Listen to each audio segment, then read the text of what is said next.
মাননীয় প্রধানমন্ত্রী, জাপানে বাংলাদেশের জন্য অনেক অনেক ভবিষ্যৎ, অনেক সম্ভাবনা রয়েছে।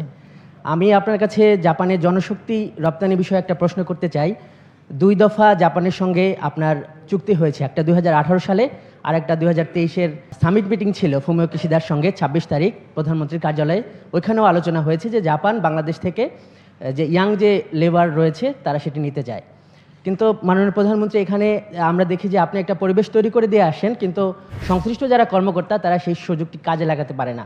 একটা পরিসংখ্যান দিতে চাই মাননীয় প্রধানমন্ত্রী, 2018 সালের পর নেপাল থেকে 25,000 ইয়াং ম্যান পাওয়ার জাপানে গিয়েছে, কিন্তু বাংলাদেশ থেকে গিয়েছে মাত্র 1238 জন।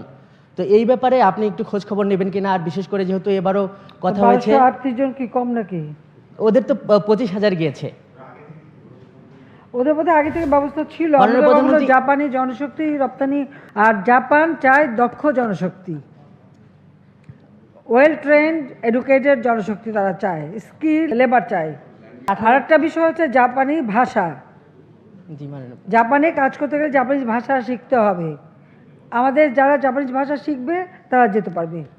আপনি এখন প্রাচ্যের দিকে নজর দিচ্ছেন এবং সেখানে কিন্তু অনেক সম্ভাবনা রয়েছে। আমি তো আগেই বললাম যে জাপানিজ ভাষাটা শিখতে হবে, আর যে কাজে যাবে সে কাজে দক্ষতা অর্জন করতে হবে, ট্রেনিং নিতে হবে, তবেই জাপানে যেতে পারবে। তো যারা জাপানিজ ভাষা শিখবে এবং দক্ষতা অর্জন করবে তারা যেতে পারবে, যেতে কোনো অসুবিধা নাই। কিন্তু আমাদের যারা, তারা তো ঠিক ওইভাবে নিজেদেরকে প্রস্তুত করে না, সেটাই সমস্যা হয়ে যায় আমাদের জন্য, অন্য কোনো অসুবিধা নেই।